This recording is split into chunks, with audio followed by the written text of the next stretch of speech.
Umjolisi uyaxolisa uxolisa kwimeneja yakhe uKhisi weqaba. Ngubingelele lapha ngamukele ebule emakhaya kweSimanzonzo utholela khona indawo zaMaskand ehamba phambili. Ebule emakhaya ke udaba enguphathelene lokuthi umjolisi usiyaxolisa ngokuhudulela igama lemeneja yakhe uKhisi weqaba ezibini.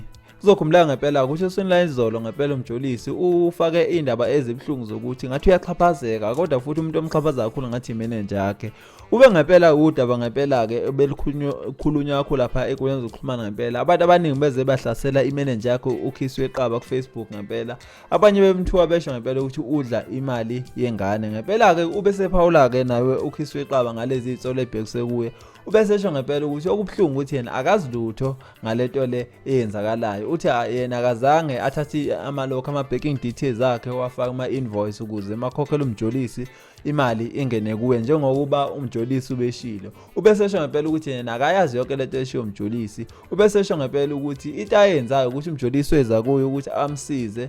Uthi wabese esho ngempela ukuthi ngeke akwazi ukuba imeneja ngokuqondile kodwa uzomthatha umfaka kwenye inkampani ebizwa ukuthi iVezikhono Entertainment. Lapho khona ke wafike umjolisi wafike wayisanela khona. Uthe esebheka kulonyaka umjolisi ubesethola ngempela ukuthi kahle kahle wayibophezela ukuthi uzoba ngaphansi kwale kampani iminyaka eli10. Lapho umjolisi afike khona wathuka khona wasebesenaka ngempela ukuthi nemali bisingangeni kahle kodwa imali besenikwa imali encane noma ekade yoperform.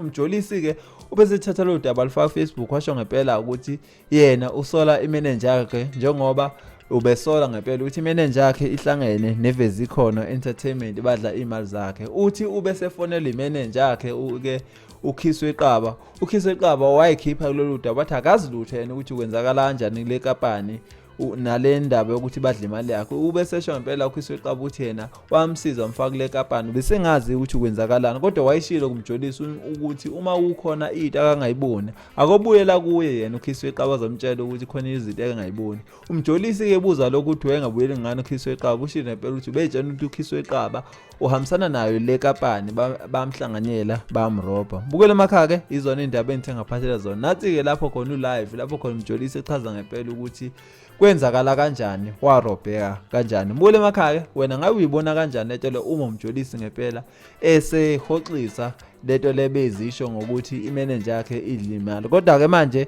udaba seqonde ngokuthi iVezikhono Entertainment yona ikampani edla imali yona futhi yasayinisa umjolisi ukuthi sayile iminyaka eli10 ngaphansi kwale kampani. Ngokusho umjolisi ukuthi befisa ukuthi ephume ngaphansi kwale kampani kodwa ubanje isivumelwano ngoba sayini ukuthi uzoba ngaphansi kwale kampani iminyaka 10. Uthi sekunzima impela ukuphuma ngoba mayiphuma uthenjiswa emaphephe enkantolo nabameli. Mbule emakhaya izona indaba engithengaqoqela zona esikhathi samanje ake hlangane futhi ngokuzayo kweSimanzonzo indaba ayipheli thini nesami. Siyabonga.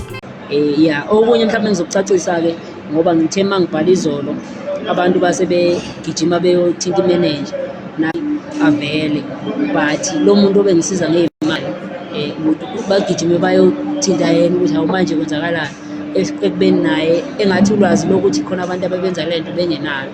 Yabo so njengamanje leso simo kumele sibone ukuthi mhlawumbe silunga kanjani so ukuthi sikwazi ukuthola ukuthi senza kanjani makunje.